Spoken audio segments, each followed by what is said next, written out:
Good day and welcome to Mayo King's TV News. I am Timiela Emanuela. Now to begin the news, here are some of our top stories. Belgium introduces QR code verification for commercial vehicles. Enforcement begins July 13, 2026. On business, Dangote slashes petrol price by 50 naira again. On sports, Ghana suffer injury blow ahead of Colombia clash. Now the news in full. The Delta State government has introduced a QR code barcode verification scheme for commercial vehicles as part of efforts to strengthen security, improve vehicle identification, and enhance the regulation of public transportation across the state.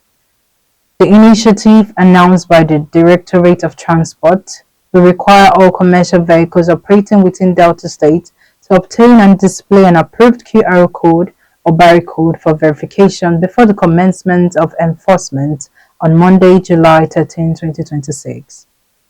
According to a public notice signed by the Director of Public Information and Functioning Permanent Secretary, Mrs. Stella Macaulay, the Directorate has engaged with the Innovative Limited as the consultant responsible for implementing the verification scheme.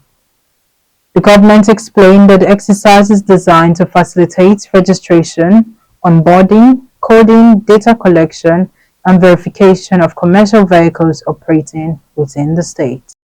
The Academic Staff Union of Universities on Thursday warned of a fresh wave of industrial unrest in the state-owned universities, accusing several governors of failing to implement the 2025 federal government ASUU agreement on salaries and welfare. The union specifically alerted Lagos, Gombe, and Plateau states to the growing discontent among lecturers, saying continued delays could trigger avoidable strikes and disrupt academic activities at institutions including Lagos State University, Lagos State University of Education, Lagos State University of Science and Technology, Gombe State University, and Plateau State University. For the past few days, members of ASUU across various zones have agitated over the failure of state governments to ensure the implementation of the 2025 federal government ASUU agreement in state-owned universities. The union warned that unless urgent action is taken, more state universities could join institutions already affected by industrial disputes arising from the non-implementation of the agreement. Now on the business news. The Dangote Petroleum Refinery has reduced its ex-gantry price of premium motor spirits, popularly known as petrol, from 1,125 naira per litre to 1,075 naira per litre. The latest adjustment represents a 50 naira or 4.4% reduction from the previous price and is expected to further intensify competition in Nigeria's downstream petroleum sector. The new 50 naira per litre ex-gantry price reduction marks the second cut within 7 days, bringing the price down from 1,175 naira to 1,125 naira per litre, now to 1,075 naira per litre. The development comes amid increasing competition in the downstream sector and renewed efforts by the federal government to ensure that Nigerians benefit from the deregulation of the petroleum market. Earlier this week, the Minister of State for Petroleum Resources, Oil, Eniken Lukbobri, insisted that fuel prices in a deregulated market would be determined by market forces and competition rather than government directives.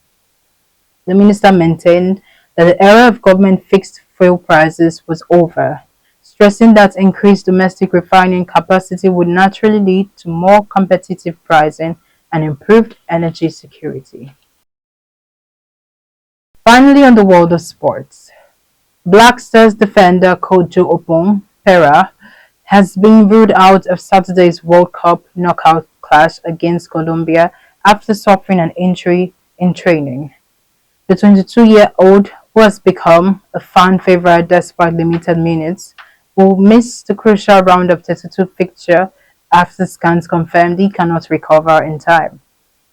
Pera made his Ghana debut under then coach Otto Addo in a friendly against Germany a match Ghana lost, but one where the young defender earned praise as one of the few bright spots.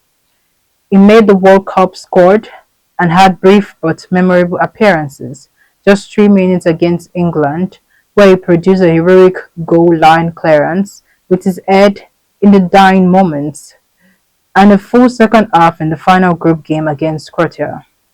His absence is a significant blow for coach Carlos Queiroz, who now faces a defensive reshuffle ahead of the Colombia shutdown. Pereira's mobility and fearless defending were seen as key assets against Colombia's dangerous attack.